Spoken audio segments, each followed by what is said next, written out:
नमस्कार, न्यूज के इकलौते फैमिली शो न्यूज की पाठशाला में आप सभी का बहुत स्वागत। मैं हूं सुशांत सिन्हा। ये वो पाठशाला जहां सबकी क्लास लगती है और सबसे पहले आपको बता दूं कि आज कौन कौन सी क्लास लगेगी। इजराइल के हमलों पे से बौखलाया ईरान, क्या अब परमाणु युद्ध शुरू करने वाला है? सिर्फ ईरान नहीं, इजराइल ने बनाया वो प्लान जो पूरे मिडिल ईस्ट का नक्शा बदल देगा। आज उसके बारे में बताऊंगा। इजराइल के हाथ लगी ईरान की सबसे बड़ी कमजोरी, तेहरान में क्यों हड़कंप मचा है? इजराइल का 4 फ्रंट वॉर, 4 दुश्मनों को कैसे एक साथ खत्म करेगा इजराइल, आज ये चैप्टर आपको जरूर देखना चाहिए। इसके अलावा हरियाणा में आखिरी वक्त में योगी और हेमंता की एंट्री, राहुल का किया धरा बेकार जाएगा क्या? बीजेपी ने कांग्रेस का दलित विरोधी वो चैप्टर खोला जिससे हरियाणा चुनाव पलटेगा क्या? आज इलेक्शन की खबरें भी होंगी। और इजराइल पर बाबा बागेश्वर ने ऐसा क्या कह दिया कि ईरान समर्थक तनाव में आ गए? सीएम योगी और बाबा बागेश्वर का सनातन विरोधियों पर होश उड़ा देने वाला डबल अटैक क्या है, वो भी आपको दिखाऊंगा। और आखिर में वो खबर, 65 साल के बुजुर्ग को 25 साल का बना देने वाली वो थेरेपी जिससे नहीं बचे तो समझिए गए। जवान बना देने वाली मशीन में लोग बैठे तो क्या हुआ, आप भी देखेंगे तो चौंक जाएंगे। लेकिन सबसे पहले दिन भर की बड़ी खबरों का रिवीजन, उसके बाद पहला चैप्टर।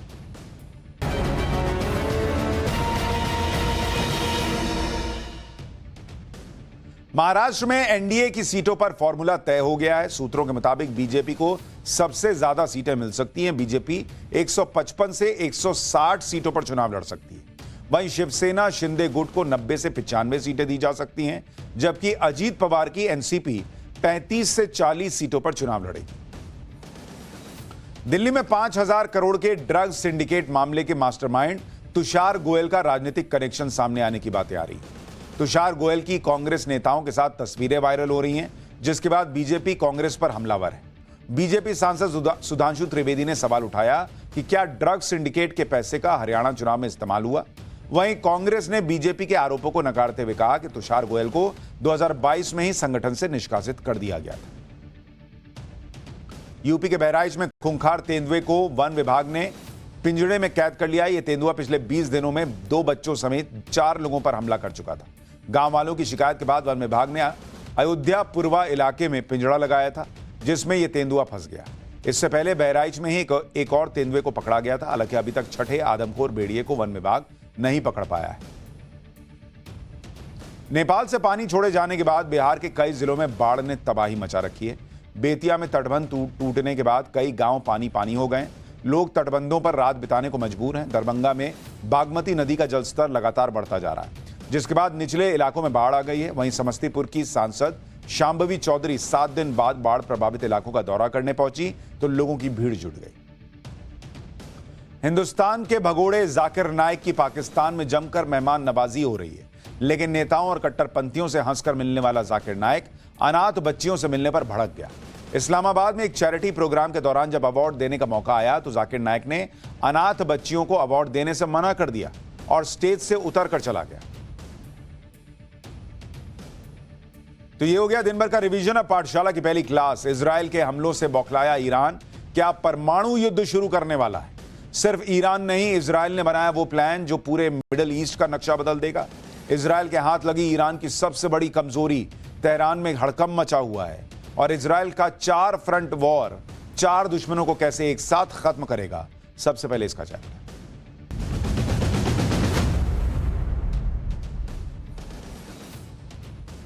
इजराइल जैसा छोटा सा देश, इत्तू सा देश, जिसे आप दिल्ली की आबादी में अगर फिट करने बैठिएगा तो इसमें से 3 इजराइल निकल आएंगे।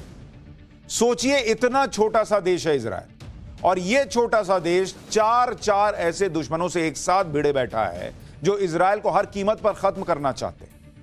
लेकिन इजराइल को खत्म करने का सपना 70 साल से उसके दुश्मन देख रहे हैं, और वो सपना आज तक वो पूरा नहीं कर पाए, और ना ही ये सपना पूरा हो पाएगा, क्योंकि खात्मे की बारी अब इजराइल के दुश्मनों की है। हमास हो या हिजबुल्लाह, दोनों की लंका लगा रखी है इस वक्त इजराइल ने, और हमास हिजबुल्लाह के साथ साथ अब इजराइल के सीधे निशाने पर है ईरान, जिससे इजराइल को 2 दिन पहले हुए मिसाइल अटैक का बदला भी लेना है। कल से यह बात चल रही है कि इजराइल अब अटैक करेगा, अब अटैक करेगा। कल की रात निकल गई, क्या आज की रात इजराइल कुछ बड़ा करने वाला है? या फिर इजराइल को किसी खास टाइमिंग का इंतजार है?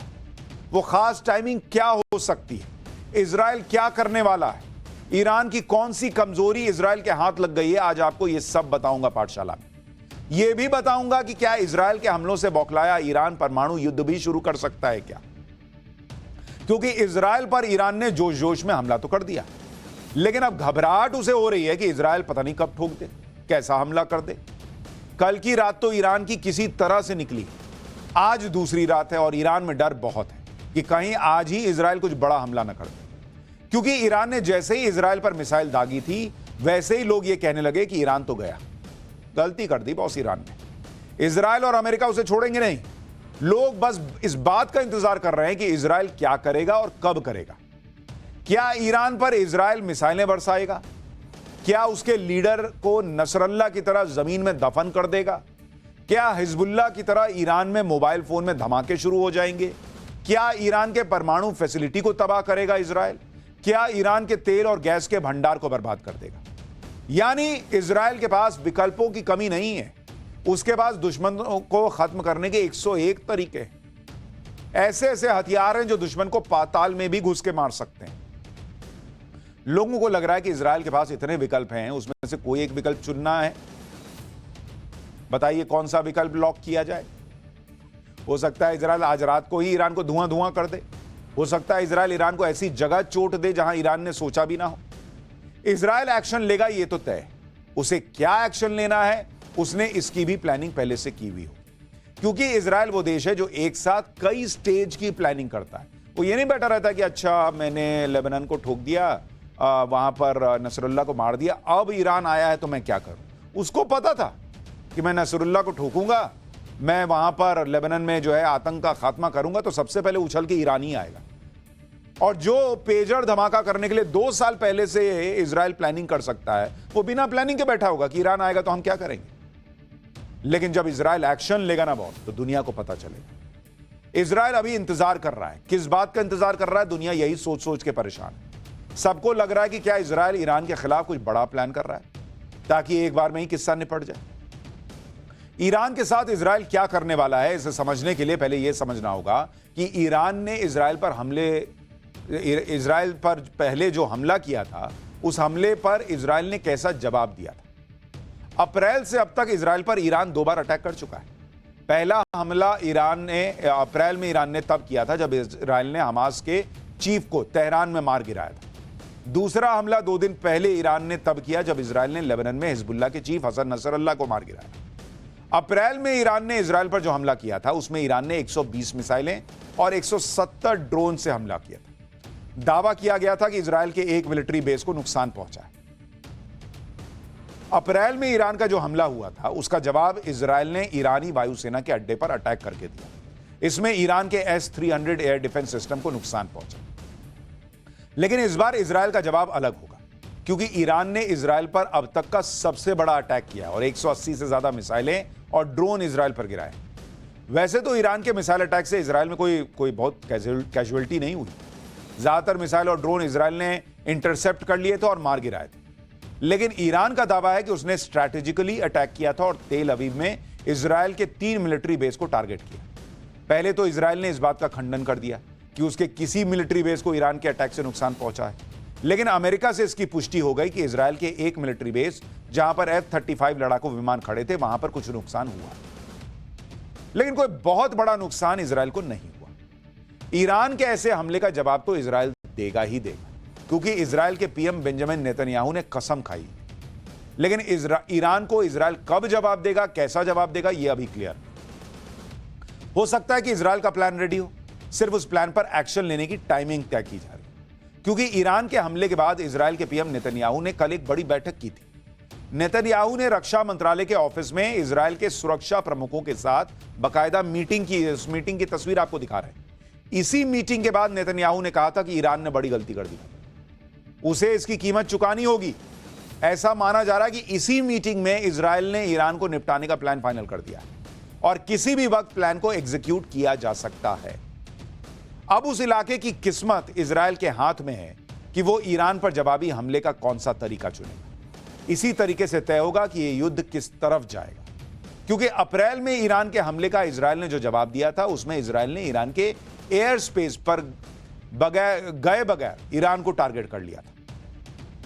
लेकिन इस बार बहुत मुमकिन है कि इजराइल के लड़ाकू विमान ईरान के एयर स्पेस में घुसकर वहां हमला कर दें। बहुत लोग यह मान रहे हैं कि इजराइल ईरान के अंदर घुसकर स्ट्राइक करेगा और वहां के मिलिट्री बेस को निशाना बनाएगा, क्योंकि भले ही ईरान ने बहुत ही कैलकुलेटेड स्ट्राइक की, जिसमें उसने अपने लोगों को खुश भी कर लिया और इजराइल का कुछ नुकसान भी नहीं हुआ, लेकिन इजराइल के बारे में कुछ कहा नहीं जा सकता कि वो भी ईरान की तरह कोई हमला करेगा जिसमें ईरान को बहुत बड़ा नुकसान ना हो। इजराइल सिर्फ मैसेज नहीं देना चाहेगा, बल्कि अपनी ताकत भी दिखाना चाहेगा, क्योंकि पहली बार ऐसा हो रहा है कि ईरान इजराइल आमने सामने लड़ रहे हैं। पहले ऐसा होता था कि ईरान और इजराइल की लड़ाई प्रॉक्सी वॉर के जरिए होती थी, लेकिन अब मामला सीरियस हो गया, डायरेक्ट कन्फ्रंटेशन हो रहा है। इजराइल में यह कहा जा रहा है कि सारे ऑप्शन खुले हैं, सारे ऑप्शंस पर चर्चा हो रही है कि ईरान को कैसे और कहां जख्म दिए जा सकते हैं। क्या ईरान की ऑयल फैसिलिटीज को तबाह किया जा सकता है?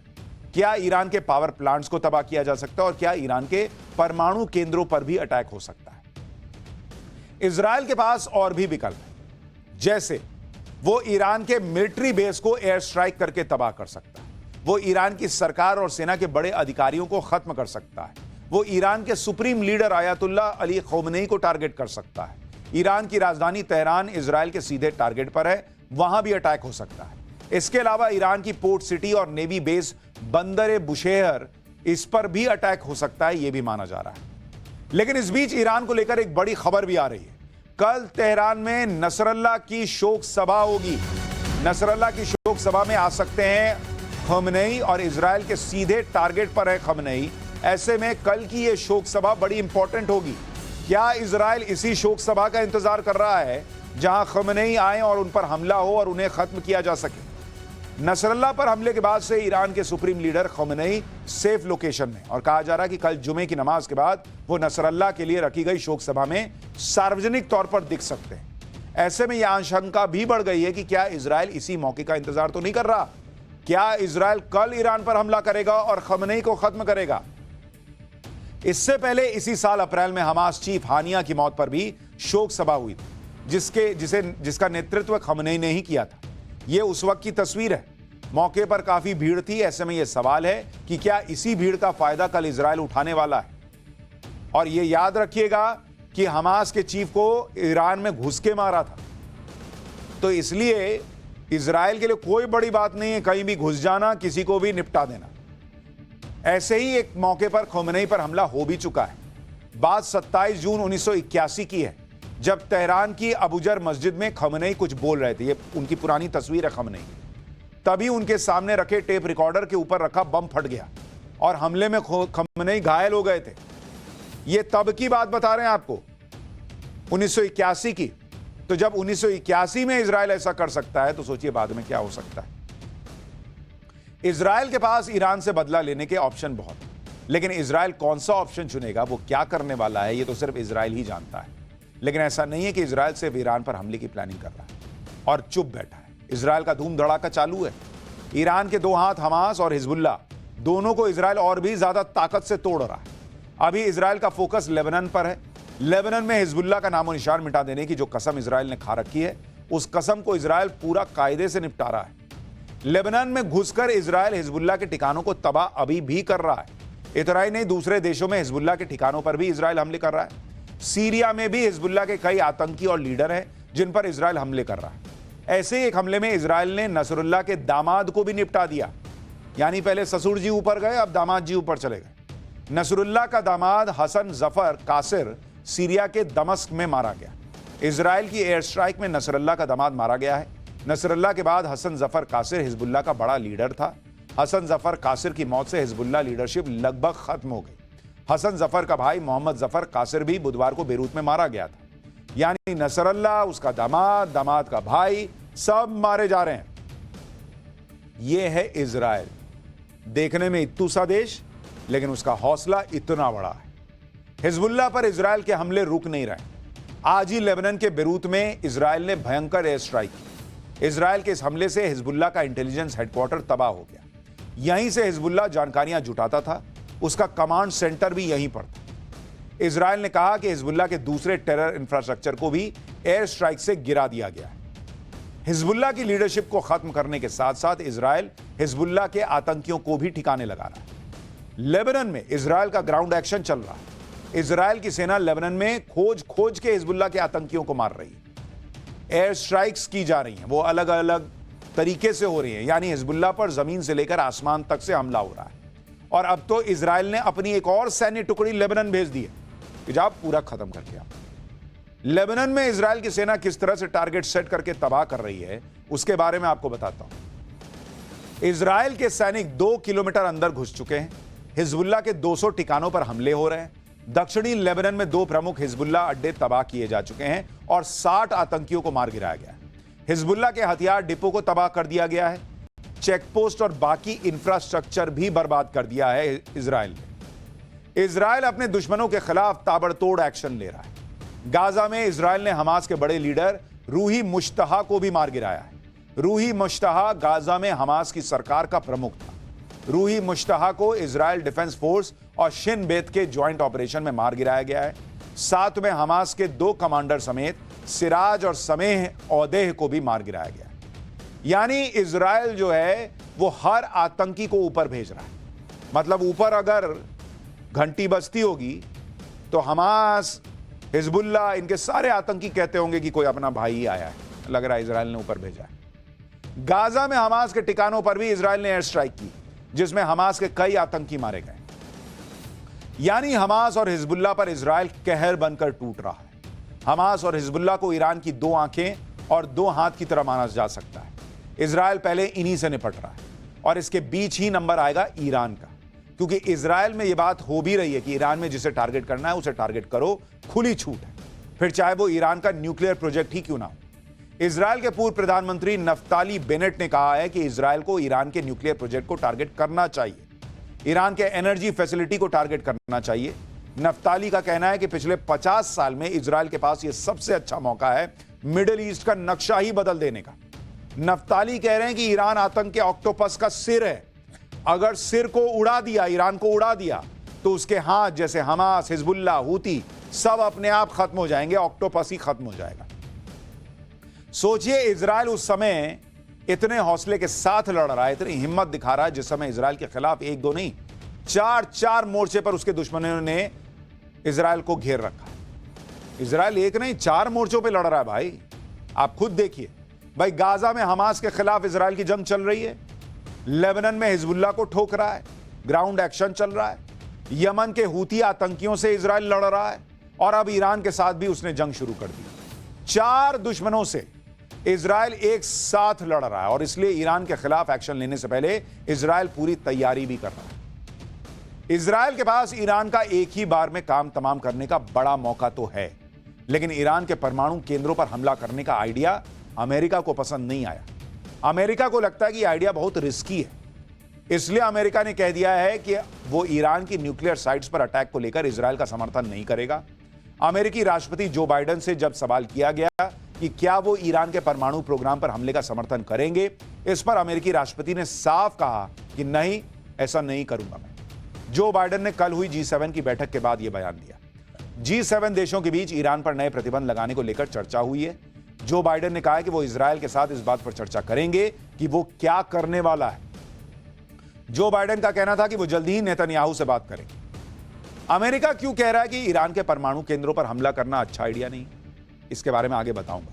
पहले आपको ईरान के न्यूक्लियर ठिकानों के बारे में बताता हूं कि ईरान ने कहां-कहां न्यूक्लियर ठिकाने बना रखे हैं।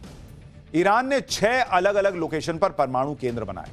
एक तो तेहरान में, फोर्दोव में, अरक, नतांज, इस्फहान और बुशेर, ये 6 इलाके हैं जहां पर 6 परमाणु केंद्रों के जरिए ईरान अपने परमाणु बम के सपने को पूरा करने की कोशिश कर रहा है, ऐसा माना जाता है। यही आरोप अमेरिका और इजराइल लगातार लगा रहे हैं, जबकि ईरान का कहना है कि न्यूक्लियर एनर्जी के लिए वो काम कर रहा है। लेकिन आप यह भी समझ लीजिए कि किसी भी देश की परमाणु साइट्स को अटैक करना बहुत मुश्किल काम है, और ईरान के मामले में तो यह पाताल के अंदर जाने जैसा है, क्योंकि ऐसा दावा है कि ईरान की कुछ न्यूक्लियर फैसिलिटी तो जमीन के अंदर से चल रही है। पिछले साल ही एक रिपोर्ट में यह खुलासा हुआ था कि ईरान के पहाड़ों के बीच उसकी न्यूक्लियर साइट नातांज है। इस न्यूक्लियर साइट के पास बहुत सारे टनल बनाए गए। सैटेलाइट इमेज से इसका खुलासा हुआ। रिपोर्ट के मुताबिक यह टनल 6 मीटर चौड़ी और 8 मीटर लंबी है। रिपोर्ट का दावा था कि ईरान अपनी फैसिलिटी को 80 से 100 मीटर की गहराई में बना रहा है। दावा था कि ईरान ने ऐसा अमेरिका और इजराइल के हमले से बचने के लिए किया है, क्योंकि अमेरिका ऐसी अंडरग्राउंड फैसिलिटी को टारगेट करने के लिए जो बंकर बस्टर बम है, जो बिना फटे जमीन से 60 मीटर तक जा सकते हैं, उसका इस्तेमाल कर सकता है। और इसका असर 80 से 100 मीटर की गहराई में बनी ईरान की न्यूक्लियर फैसिलिटी पर नहीं होगा। G7 के सभी देश ये तो मान रहे हैं कि अपने बचाव में इजराइल के पास ईरान पर एक्शन की छूट है, लेकिन कोई भी देश G7 का ईरान के परमाणु प्रोग्राम पर हमला करने का समर्थन नहीं कर रहा। यहां तक कि जो अमेरिका इजराइल का पक्का सहयोगी है, जो हर कदम पर इजराइल के साथ खड़ा दिखता है, वो भी नहीं चाहता कि ईरान के न्यूक्लियर प्रोग्राम को टारगेट किया जाए। इसकी वजह भी है, और वो वजह यह है कि अगर इजराइल ने ईरान की न्यूक्लियर फैसिलिटी पर हमला किया तो फिर यह युद्ध और भड़क जाएगा और पूरा मिडिल ईस्ट इसकी चपेट में आ सकता है। इसलिए अमेरिका कह रहा है कि इजराइल को कि हमले का जवाब तो दो, उसका अधिकार है तुम्हारे पास, लेकिन जवाब देना भी चाहिए और ऐसा हो कि थोड़ा सीमित कंट्रोल मामले में जवाब दो। अमेरिका को डर है कि ईरान के न्यूक्लियर साइट को टारगेट किया गया तो यह युद्ध परमाणु युद्ध में बदल जाएगा, जिसे रोकना किसी के बूते की बात नहीं। एक बार परमाणु युद्ध शुरू हुआ तो दूसरे बड़े देश भी इस युद्ध में कूद जाएंगे। अमेरिका को रूस का भी डर होगा, जो बार बार परमाणु हमले की धमकी दे रहा है। पहली और आखिरी बार परमाणु बम का इस्तेमाल अमेरिका ने किया था, जिसमें 1.5 लाख से ज्यादा लोग मारे गए थे और पूरी दुनिया हिल गई। अमेरिका इजराइल के साथ है। अगर इजराइल के हमले की वजह से परमाणु युद्ध छिड़ा तो अमेरिका पर भी ब्लेम आएगा। इसलिए अमेरिका इजराइल को उस रास्ते पर नहीं जाने देना चाहता जहां से लौटने का कोई रास्ता ही ना बचे। लेकिन इस वक्त एक और बड़ी खबर आ रही है। अमेरिका के राष्ट्रपति जो बाइडेन ने कह दिया है कि आज की रात ईरान में कुछ नहीं होगा। हम इजराइल को आदेश नहीं, सलाह देते हैं। इजराइल को बदला लेने का पूरा हक है, जो बाइडेन ने यह कहा है। यानी जो बाइडेन साफ कह रहे हैं कि इजराइल बदला तो लेगा, लेकिन वो ये भी कह रहे हैं कि आज रात कुछ नहीं होगा। ऐसे में सवाल खड़ा होता है कि कल नसरुल्लाह की मौत पर जो शोक सभा होनी है, क्या उसी में कुछ होगा? क्या टारगेट ख़ोमेनी होगा? यह संशय और बढ़ गया। आज जो बाइडेन से जब इजराइल के पलटवार के बारे में पूछा गया तो जो बाइडेन ने क्या कहा है, एक बार आपको सुनवा दें। First of all, we don't allow Israel, we advise Israel, and there's nothing going to happen today. We'll talk about that later. अगर इजराइल ने अमेरिका की नहीं सुनी और ईरान की न्यूक्लियर फैसिलिटी को टारगेट किया तो ईरान भी चुप नहीं बैठा। वो भी परमाणु बम से हमले कर सकता है। ईरान के पास परमाणु बम है या नहीं, इसे लेकर दुनिया पहले से ही डरी हुई है। ईरान का न्यूक्लियर प्रोग्राम विवादों में घिरा रहा है। दरअसल साल 2015 में ग्लोबल सुपर पावर्स के सामने ईरान ने यह समझौता किया था कि वो न्यूक्लियर बम नहीं बनाएगा और यूरेनियम का इस्तेमाल सिर्फ ऊर्जा उत्पादन के लिए करेगा। लगभग 20 साल पहले ईरान के सुप्रीम लीडर ख़ोमेनी ने फतवा जारी करके यह ऐलान किया था कि न्यूक्लियर बम बनाना गैर इस्लामिक है। लेकिन ईरान समय समय पर यह धमकी देता रहा कि अगर इजराइल और अमेरिका ने ईरान के साथ कुछ भी गलत किया तो वो न्यूक्लियर बम जरूर बनाएगा। इसी साल मई में ख़ोमेनी के सलाहकार ने ऐलान किया था कि अगर इजराइल ने ईरान की न्यूक्लियर फैसिलिटी पर हमला किया तो ईरान न्यूक्लियर बम बनाने पर मजबूर हो जाएगा। इस वक्त ईरान के पास 164 किलो यूरेनियम मौजूद है। इसमें से ज्यादातर यूरेनियम 60% प्योरिटी वाला है, लेकिन परमाणु बम बनाने के लिए 90% से ज्यादा प्योरिटी वाला यूरेनियम लगता है। ईरान की 2 ऐसी न्यूक्लियर फैसिलिटी हैं जहां पर करीब 90% की शुद्धता यानी प्योरिटी वाला यूरेनियम है।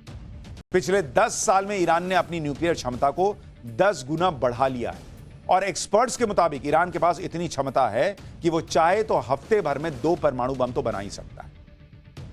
सुनने में 2 परमाणु बम लग रहे हैं, लेकिन 2 परमाणु बम भी दुनिया तबाह करने के लिए काफी है, दुनिया में तबाही लाने के लिए काफी है।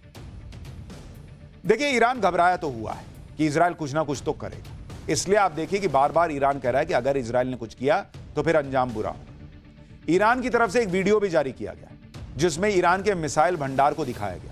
ईरान का मिसाइल भंडार जमीन से 500 मीटर नीचे बना हुआ है। यह एक तरह से ईरान की मिसाइल सिटी है जहां खतरनाक मिसाइलें रखी गई। इस अंडरग्राउंड मिसाइल सिटी को इस तरह से बनाया गया है कि कहा जाता है कि इस पर बंकर बस्टर्स बम का असर नहीं होगा। ईरान की मिसाइल सिटी में मिसाइल लॉन्च की सारी फैसिलिटी। यहां ईरान अपने F-4 फाइटर जेट्स और मीडियम रेंज इमाद बैलिस्टिक मिसाइलें रखता है।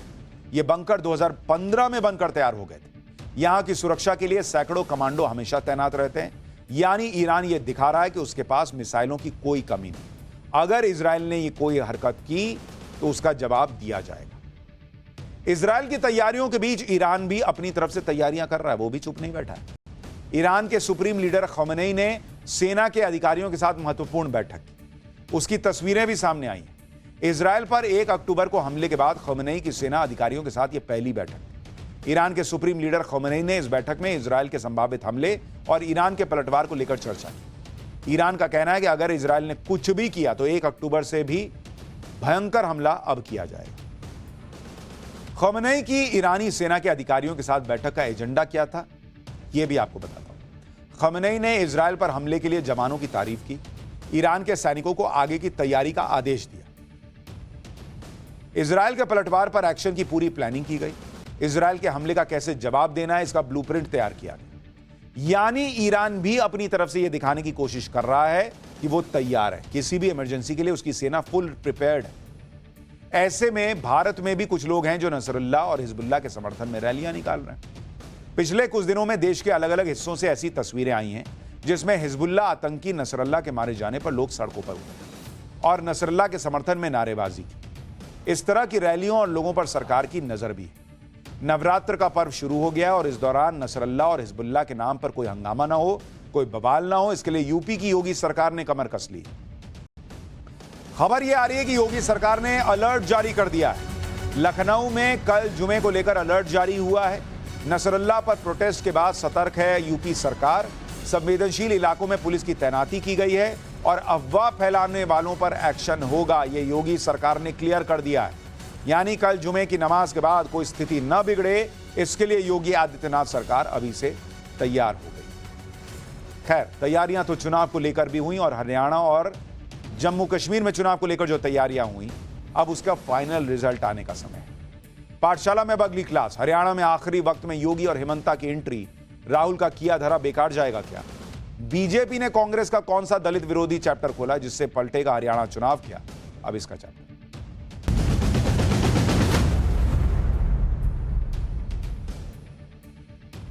हरियाणा में आज से प्रचार खत्म हो गया, चुनाव प्रचार।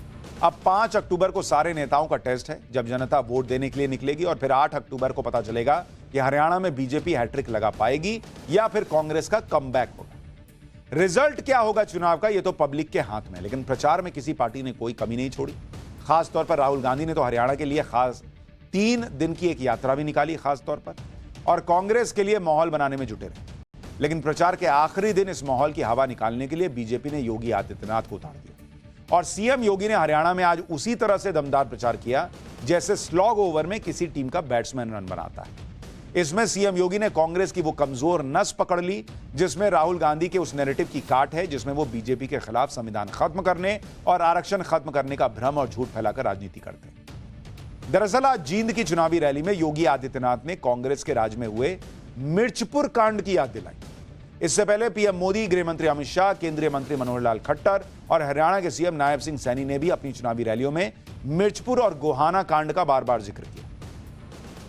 बीजेपी ने मिर्चपुर और गोहाना कांड को क्यों हथियार बनाया, क्यों याद दिलाया, उसकी वजह भी आगे बताऊं, लेकिन पहले सुनिए मिर्चपुर कांड के बहाने सीएम योगी ने किस तरह कांग्रेस को निशाने पर लिया। ये वही कांग्रेस है जिसके समय में मिर्चपुर की घटना घटित हुई थी। ये वही कांग्रेस है जिसने बाबा साहब भीमराव अम्बेडकर का अपमान किया था। ये वही कांग्रेस है जिसने दलितों का, महिलाओं का, बेटियों का अपमान किया था, जिसने किसानों को आत्महत्या करने के लिए मजबूर किया था। ये वही कांग्रेस है जिसने भ्रष्टाचार के कारण नौजवानों के जीवन के साथ खिलवाड़ किया था। ये वही कांग्रेस है जो आपकी आस्था के साथ खिलवाड़ करती है। ये वही कांग्रेस है जिसने विकास से आपको वंचित किया था। बहनों और भाइयों, कांग्रेस का हाथ माफियाओं के साथ, और इसीलिए माफिया का उपचार केवल भाजपा है, केवल भाजपा। हरियाणा चुनाव में कांग्रेस दलितों की खूब बात कर रही है, लेकिन कांग्रेस के दलित प्रेम का सच क्या है, यह तब सामने आ गया या तब सामने आ जाता है जब जब मिर्चपुर और गोहाना जैसे कांड की बात होती है। इन दोनों कांड के बारे में आपको बताता हूं। दरअसल भूपेंद्र सिंह हुड्डा के नेतृत्व वाली कांग्रेस सरकार में साल 2005 में गोहाना और साल 2010 में मिर्चपुर कांड हुए। 2005 में सोनीपत के गोहाना में जातीय हिंसा में दलित परिवारों के 50 घर जला दिए गए। इसकी शुरुआत तब हुई जब गांव के एक दलित पर ऊंची जाति के शख्स की हत्या का आरोप लगा। वहीं साल 2010 में हिसार जिले के मिर्चपुर गांव में दलितों के 1 दर्जन से अधिक घर जला दिए गए थे। इस आगजनी में एक बच्ची और 70 साल के बुजुर्ग की झुलसकर मौत हो गई। कोर्ट में चली लंबी सुनवाई के दौरान इस गांव से 125 से अधिक दलित परिवारों को पलायन करना पड़ गया और इस बार भी कांग्रेस की तरफ से भूपेंद्र सिंह हुड्डा को सीएम पद का सबसे मजबूत दावेदार माना जा रहा है। इसलिए बीजेपी के सभी बड़े नेताओं ने हरियाणा में कांग्रेस के राज में दलितों पर हुए अत्याचार को मुद्दा बनाया है। हरियाणा में चुनाव प्रचार के आखिरी दौर में बीजेपी ने कांग्रेस राज में दलितों पर हुए अत्याचार को क्यों सबसे बड़ा मुद्दा बनाया, इसका गणित भी आपको समझना चाहिए। दरअसल हरियाणा की 90 विधानसभा सीटों में से 17 आरक्षित सीटें। हरियाणा में दलित समुदाय की आबादी कुल आबादी का 20% है। हरियाणा में पिछले 3 विधानसभा चुनावों का अगर ट्रेंड देखिएगा तो दलित समुदाय का वोट कभी भी किसी खास पार्टी की तरफ नहीं गया है। जैसे 2009 के विधानसभा चुनाव में 17 आरक्षित सीटों में से सबसे ज्यादा 9 सीट आईएनएलडी को मिली थी। 2014 के विधानसभा चुनाव में 17 में से सबसे अधिक 9 सीट बीजेपी को गई। वहीं साल 2019 के विधानसभा चुनाव में कांग्रेस ने इन 17 आरक्षित सीटों में से 7 पर जीत दर्ज की। यानी हर बार कौन जीतेगा यह पलट जा रहा मामला। चुनाव प्रचार के आखिरी दौर में बीजेपी का पूरा फोकस इन्हीं 17 आरक्षित सीटों पर है। इसलिए आज योगी आदित्यनाथ ने कांग्रेस पर जाति के नाम पर सनातन समाज को बांटने का भी आरोप लगाया। एक बार सीएम योगी को सुनिए, फिर बताऊंगा असम के सीएम हेमंत बिस्वा शर्मा ने आरक्षण के मुद्दे पर कैसे राहुल गांधी को घेरा। समाज को बांटना, जाति के नाम पर, क्षेत्र के नाम पर, भाषा के नाम पर, मत और मजहब के नाम पर, ये कांग्रेस के डीएनए का पार्ट है जिससे देश को कमजोर किया जा सके। देश कमजोर होगा तो सनातन समाज कमजोर होगा, सनातन समाज कमजोर होगा तो वर्तमान असुरक्षित होगा, आने वाली पीढ़ी का भविष्य खराब होगा। एक तरफ सीएम योगी आदित्यनाथ ने आरक्षण पर कांग्रेस के नैरेटिव की हवा निकाली तो दूसरी तरफ बीजेपी के एक और फायर ब्रांड नेता सीएम हेमंत बिस्वा शर्मा ने भी इस मुद्दे पर राहुल गांधी को निशाने पर लिया। असम के सीएम हेमंत बिस्वा शर्मा ने कहा कि जो राहुल गांधी लोकसभा चुनाव में बीजेपी के खिलाफ आरक्षण खत्म करने का नैरेटिव फैला रहे थे, वही राहुल गांधी अमेरिका जाकर खुद आरक्षण खत्म करने की बात कर रहे हैं। सुनिए हेमंत को। राहुल गांधी लोकसभा का चुनाव का पहले हरियाणा में आए थे और बोले थे कि हम सरकार बनाएगा, संविधान का रक्षा करेगा। लेकिन इस बार वो हरियाणा में घूम रहा है और संविधान का नाम भी नहीं लेते हैं। किस लिए? थोड़ा दिन पहले वो अमेरिका गए थे और अमेरिका जाने का बाद उन्होंने अमेरिका में बोला कि हमारा भारत में हम लोग समय आने पर एसटी, एससी और ओबीसी का रिजर्वेशन हम लोग खत्म कर दूंगा। यानी योगी से लेकर हेमंता तक सब हरियाणा प्रचार में उतरे और राहुल गांधी और कांग्रेस के नैरेटिव की हवा निकालने का प्रयास किया। चुनाव प्रचार के आखिरी दिन सीएम योगी और हेमंत बिस्वा शर्मा ने कांग्रेस से संविधान और आरक्षण वाले नैरेटिव को पंचर किया। लेकिन राहुल गांधी को अभी भी लगता है कि वो संविधान की कॉपी लहराएंगे और इससे उन्हें वोट मिलेगा। आज हरियाणा में राहुल गांधी ने क्या कहा है वो भी सुनिए। ये जो चुनाव है, लड़ाई इसकी हो रही है। ये देखिए, जो भी हिंदुस्तान के गरीब लोगों को मिला है, किसानों को, गरीब लोगों को, मजदूरों को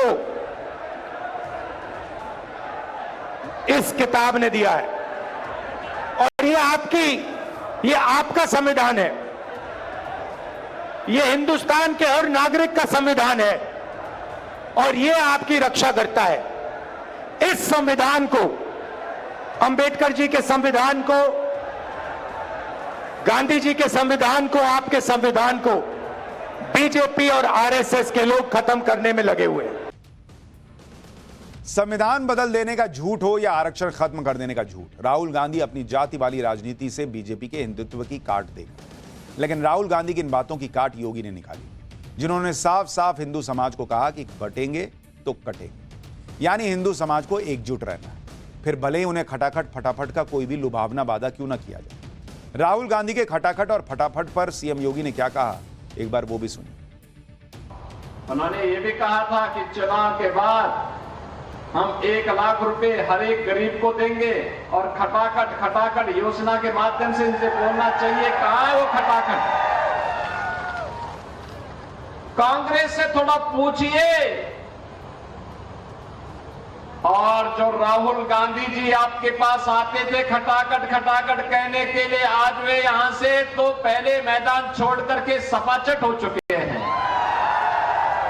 जिस खटाखट और फटाफट अंदाज में आज योगी आदित्यनाथ ने हरियाणा में कांग्रेस की उम्मीदों पर पानी फेरा, उससे राहुल गांधी भी बैकफुट पर नजर आए। जो राहुल गांधी अब तक हरियाणा चुनाव में कांग्रेस का तूफान आने का दावा कर रहे थे, उन्हीं राहुल गांधी को अब लगने लगा है कि हरियाणा में चुनाव लड़ रही छोटी छोटी पार्टियां उनका गणित बिगाड़ सकती हैं। इसलिए आज राहुल गांधी ने इन सभी छोटी पार्टियों को बीजेपी की बी टीम बता दिया, जबकि इसमें वो आम आदमी पार्टी भी शामिल है जो इंडी गठबंधन में कांग्रेस की साथी। पहले सुनिए छोटी पार्टियों पर राहुल गांधी ने क्या कहा है, फिर आपको बताऊंगा चुनाव प्रचार के आखिरी दिन राहुल की सो कॉल्ड छोटी पार्टी आम आदमी पार्टी के दिग्गज कहां प्रचार करने उतरे। हम मोहब्बत फैलाते हैं, वो नफरत फैलाते हैं।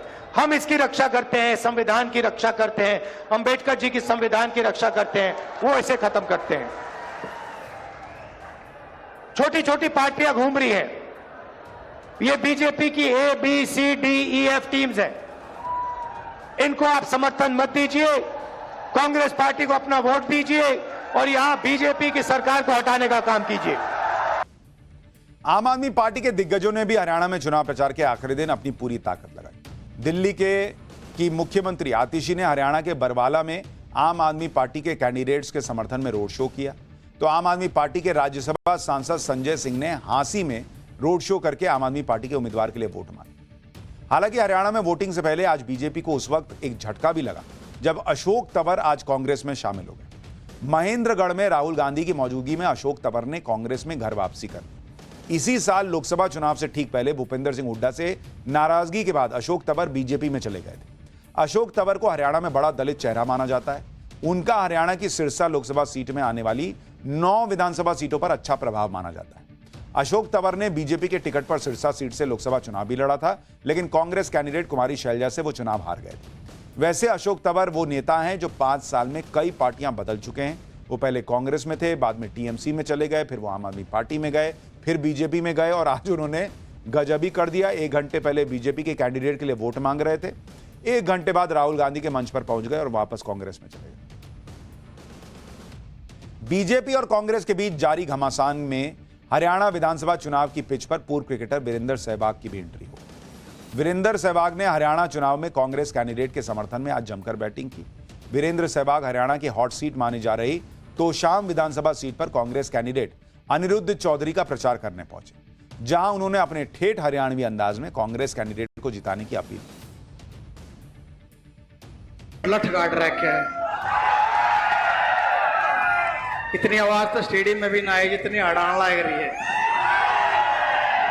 बस उम्मीद है करूं कि आवाज अनिरुद्ध चौधरी तक भी पहुंचेगी और अनिरुद्ध चौधरी ने आप लेकर जाओगे विधानसभा, चंडीगढ़ बैठाओगे। हैं? आवाज आई नहीं। मैं तो बस ये प्रार्थना करना है अपने बुजुर्ग ताऊ ताइया थे, भाई बहना थे, सब थे कि 5 तारीख ने जब वोट घालन जाओ तो 1 नंबर पर अनिरुद्ध चौधरी का नाम होगा। बटन दबा के मान लोगे मेरी बात है? यानी हरियाणा में अब बस वोट पड़ने हैं और वहां वोटर किसका पर्चा खोलेगा ये तो 8 तारीख को पता चलेगा।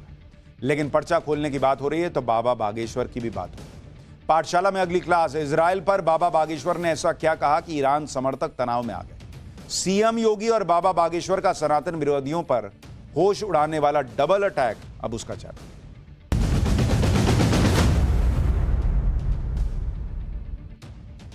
हिंदू धर्म और सनातन को मानने वालों के लिए आज सबसे बड़ा दिन। आज से शारदीय नवरात्रि की शुरुआत हो गई है। इन 9 दिनों में मां भगवती की पूजा अर्चना करके करोड़ों हिंदू पूरी दुनिया में को सनातन के बारे में जागरूक करते हैं। नवरात्रि के 9 दिनों और शक्ति की आराधना की बात आगे करेंगे, उससे पहले बाबा बागेश्वर के उस शक्तिशाली बयान के बारे में बताता हूं जो उन लोगों को बहुत तेज चुभ गया है जो ईरान जैसे देश की सलामती की दुआ कर रहे हैं। पिछले कुछ दिनों से इजरायल और ईरान में तनाव बढ़ा हुआ है। इजरायल के पलटवार को लेकर ईरान में डर का माहौल है। ऐसे में आतंक के खिलाफ अपनी शक्ति दिखाने वाले इजरायल को बाबा बागेश्वर ने क्या मैसेज भेजा है, पहले वो सुनिए। इसके बाद सनातन का मजाक बनाने वाले लोगों को बाबा बागेश्वर का करारा जवाब भी सुनाऊंगा। कुछ लोगों को आतंकवादियों से बड़ी मोहब्बत है, इसलिए वो उनके सपोर्ट में इस प्रकार के कृत्य करते रहते हैं, पर कोई नहीं, अच्छा कर रहा है इजराइल, अच्छा कर रहा है। इजराइल ने मारी ना, बेस्ट ऑफ लक। यानी बाबा बागेश्वर इजराइल को बेस्ट ऑफ लक कह रहे हैं कि और ठोको। बाबा बागेश्वर के बयानों से बहुत लोगों को ऊर्जा मिलती है, लेकिन बहुत सारे लोग बाबा बागेश्वर के बयानों से परेशान भी हो जाते हैं। हिंदू राष्ट्र और सनातन को लेकर बाबा बागेश्वर की अपनी सोच है, जिसमें वो अपनी बात बिना किसी लाग लपेट के साफ शब्दों में कह देते हैं। कुछ दिन पहले भी धीरेन्द्र कृष्ण शास्त्री जी ने एक बयान दिया जिसमें उन्होंने देश के लोगों से यह सवाल पूछा था कि हवस का पुजारी ही क्यों होता है, हवस का मौलाना क्यों नहीं होता। इस बयान के बाद पूरे देश में हड़कंप मच गया। हैरानी की बात यह है कि 1990 में हवस के पुजारी नाम की एक फिल्म भी आई थी। इस फिल्म को रिलीज हुए 34 साल हो गए, लेकिन जो सवाल बाबा बागेश्वर ने पूछा वो सवाल पिछले 34 साल में शायद किसी और के दिमाग में नहीं आया होगा। इस पूरे बयान के पीछे बाबा बागेश्वर ने जो तर्क दिया है, पहले उसे सुनिए, इसके बाद इस बयान का विरोध करने वाले लोगों को क्या जवाब दिया वो भी सुनवाऊंगा। मुसलमान कभी नहीं अपने मौलवियों की बेइज्जती करते, लेकिन हम लोग करते हैं। हम उनके विरोध में या पक्ष में नहीं है किसी के भी। हम एक बात बोल, अच्छा हम लोग इतने विचित्र लोग हैं, कितनी सोची समझी कभी कभी बातें होती हैं ना। हवस के पुजारी, हवस का मौलवी नहीं कभी सुना होगा, पुजारी जरूर होता है। अच्छा मौलवी क्यों नहीं हो सकता है? नहीं हो सकता है। क्यों? क्योंकि हम लोगों के दिमाग में बहुत प्रायोजित तरीके से ब्रेन को ब्रॉस करने के लिए, हमारे दिमाग में कुतर्क भरने के लिए शब्दों को पहुंचाया गया और भरा जा रहा। बाबा बागेश्वर का मानना है कि सनातन का मजाक उड़ाने की साजिश के तहत इस तरह के टाइटल फैलाए जाते हैं, हवस का पुजारी। इसका दूसरा पहलू यह भी है कि हिंदू धर्म में सहनशीलता है, इसलिए सनातन और हिंदू धर्म के खिलाफ सालों से इस तरह का नैरेटिव सेट किया गया। लेकिन अब जब बाबा बागेश्वर ने देश के हिंदुओं को इस बारे में सोचने के लिए कहा, तो उनके इस बयान से पूरे देश में हल्ला मच गया। बहुत से लोग उनका विरोध कर रहे हैं। ऐसे लोगों को बाबा बागेश्वर ने क्या जवाब दिया है वो भी सुनिए। इसके बाद यूपी के सीएम योगी आदित्यनाथ का वो बयान सुनाऊंगा जिसने सनातन के खिलाफ माहौल बनाने वालों को तगड़ा मैसेज दिया। ये उनकी मूर्खता है। हमने किसी भी प्रकार से नफरती बयान नहीं दिया, हमने एक सोची समझी हुई साजिश का पर्दाफाश किया है। ये एक मुस्लिम के खिलाफ थोड़ी है या इस्लाम के खिलाफ है, ये किसी के खिलाफ नहीं है। एक पुरानी चीजें जो जिस तरीके से हमारे सनातनी हिंदुओं को, हम धर्म गुरु हैं, हमारा दायित्व है धर्म की रक्षा करना। तो जो चीज हम एक एक चीज पर बोलते हैं, इसी बार पर थोड़ी बोलते हैं। हम अपने हिंदुओं को बोल रहे थे, सनातनियों को बोल रहे थे कि कभी भी कोई भी इस्लाम का व्यक्ति अपने मौलवियों की बेइज्जती नहीं करता, मजाक नहीं बनाता, हंसी नहीं उड़ाता। और सनातन धर्म का आदमी तुम देख लेना, वो जरूर उड़ाता है। कई ऐसे मुहावरे हैं जो बहुत प्राचीन मुहावरे हैं, मुंह में राम बगल में छुरी, ऐसे मुहावरे हैं। तो हमने इस पे भी चर्चा हम करते हैं। इस पे भी हमने चर्चा की कि केवल हवस का पुजारी क्यों, हवस का मौलवी या फिर हवस का मौलाना क्यों नहीं हो सकता है। सनातन को लेकर बाबा बागेश्वर की अपनी अलग सोच है। वो मुखर होकर सनातन की बात करते हैं, लेकिन वो अपने बयानों से करोड़ों हिंदुओं के बारे में, सनातन के बारे में जो हिंदुओं को सोचना चाहिए कम से कम, उस पर सोचने पर मजबूर कर देते हैं। हालांकि पिछले कुछ सालों में देश भर में सनातन और हिंदू धर्म को लेकर लोगों की जिज्ञासा और जानकारी दोनों बढ़ी।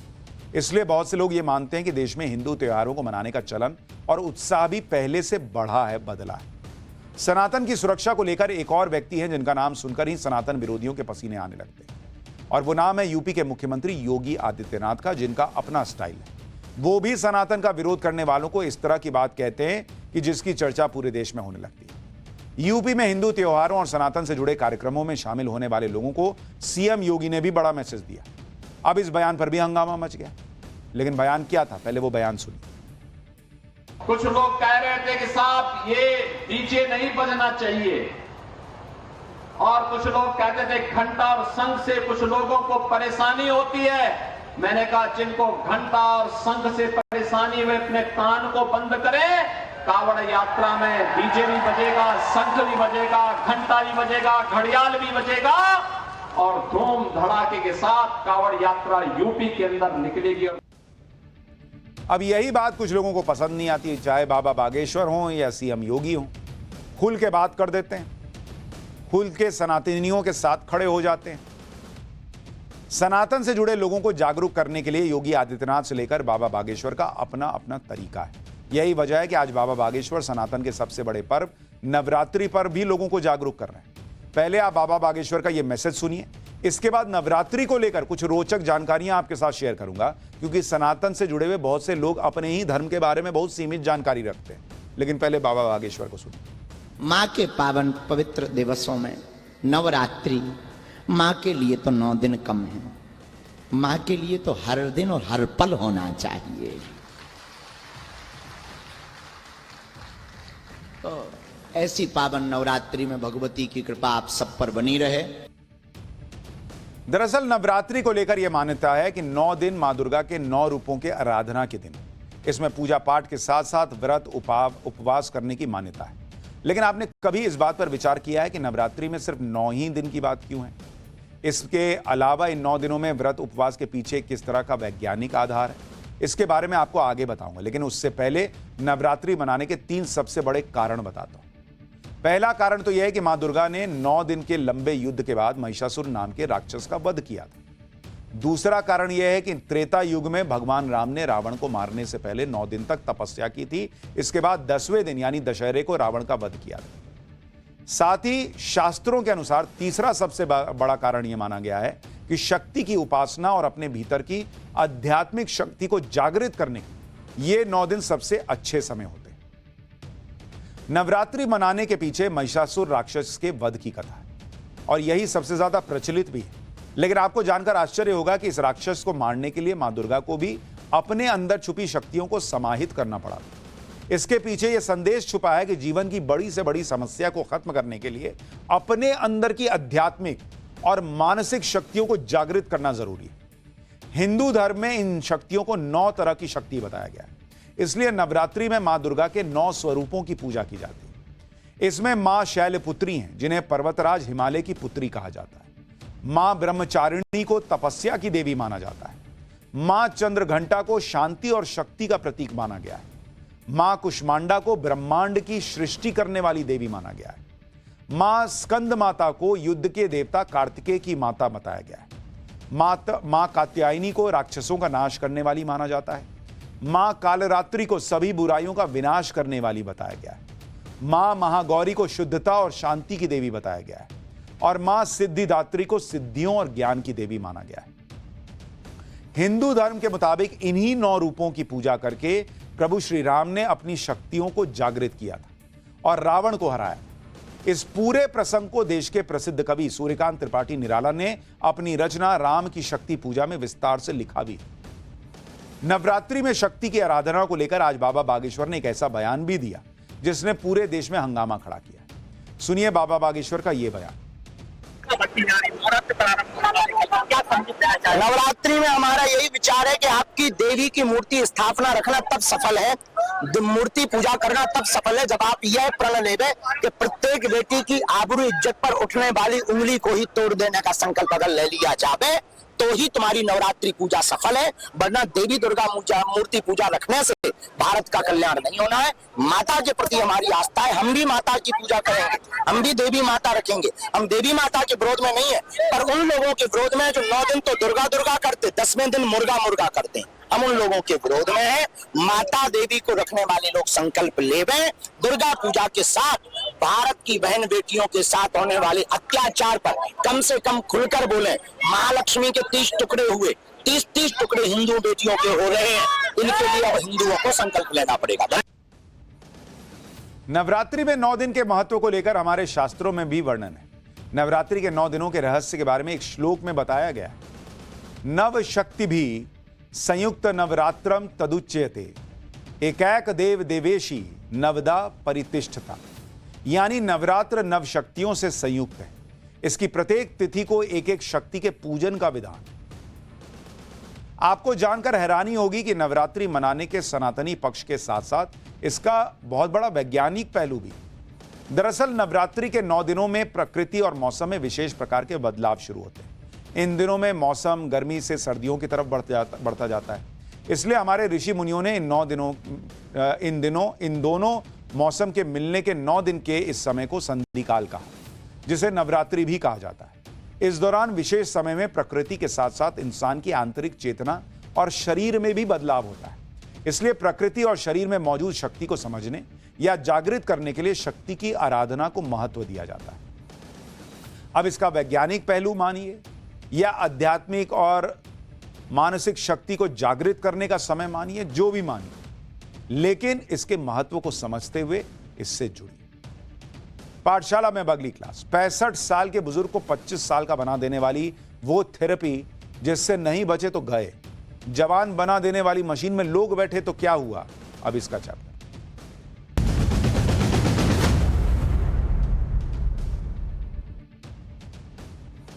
पिछले कुछ दिनों से फर्जीवाड़े के ऐसे ऐसे मामले सामने आ रहे हैं जो अपने आप में गजब है। कोई अपनी दुखभरी कहानी बताकर लोगों को इमोशनल ब्लैकमेल कर रहा है, तो कोई फर्जी अधिकारी बनकर पकड़ा जाता है और सोशल मीडिया पर छा जाता है।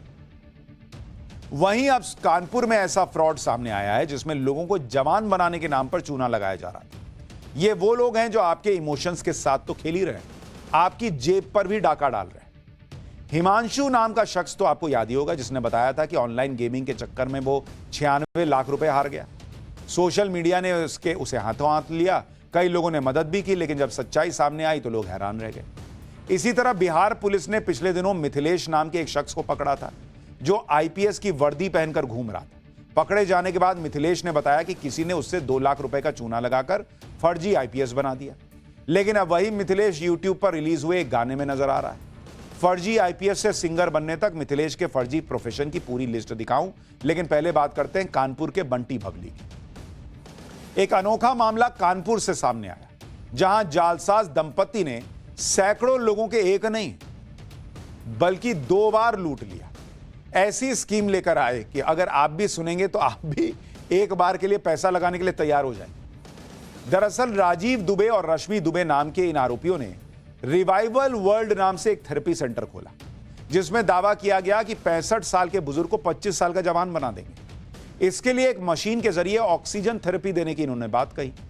65 साल के लोगों को हफ्ते में 5 दिन प्रेशर चैम्बर में शुद्ध ऑक्सीजन दिया जाएगा, यह बताया। यह थेरेपी 3 महीने की होगी, जिसके बाद उम्र 25 साल जितनी हो जाएगी। लोगों को बताया गया कि यह मशीन इजराइल और अमेरिका के वैज्ञानिकों ने तैयार की और इस मशीन को इजराइल से मंगाया जा रहा है, जिसकी कीमत 25 करोड़ रुपए। अब कौन नहीं चाहेगा कि उसकी उम्र कम हो जाए, वो जवान और खूबसूरत दिखने लगे। राजीव दुबे और रश्मि दुबे ने भी लोगों के इसी इमोशन का फायदा उठाया, या यूं कहें कि लोगों की कम उम्र वाली चाहत को इनकैश कर लिया। दोनों ने मिलकर ऐसा जाल बिछाया कि लोग उसमें फंसते चले गए। इस दंपति ने लोगों को झांसे में लेने के लिए पार्टियों का आयोजन करना शुरू किया, जिसमें खाने पीने और डांस का इंतजाम होता था। पार्टी में ही इनाम की घोषणा कर देते थे। ऐसी पार्टियों और कंपनी के खर्चे को देखकर लोगों को यकीन होने लगा कि वो सही जगह पैसा लगा रहे हैं। कुछ ही महीनों में ठगी के शिकार हुए लोगों की संख्या सैकड़ों तक पहुंच गई। सही आंकड़ा तो अभी तक सामने नहीं आया, लेकिन पीड़ितों के मुताबिक सैकड़ों लोगों से यह दंपत्ति करीब 35 करोड़ रुपए बटोर कर फरार हो गया। 35 करोड़ रुपए। अब जिन लोगों को असली ऑक्सीजन मिलना था, शुद्ध ऑक्सीजन मिलना था, उनको जो हवा में मौजूद ऑक्सीजन है वो भी ढंग से अंदर नहीं जा रही। उनकी सांस अटकी पड़ी है कि पैसा लेके भाग गए लोग। अब आप देखिए कैसी ओरिजिनल मशीन होती है, कैसी डुप्लीकेट मशीन दिखाए, लोगों को बोले कि अरे इसमें बैठो, ऑक्सीजन लो, एकदम 25 साल के हो जाओ। ये तो चल रहा है। फिलहाल हम एक छोटा सा ब्रेक ले रहे हैं। ब्रेक के बाद आपको बताऊंगा नवरात्रि के पहले बांग्लादेश के हिंदुओं पर कैसे नया हमला शुरू हो गया है।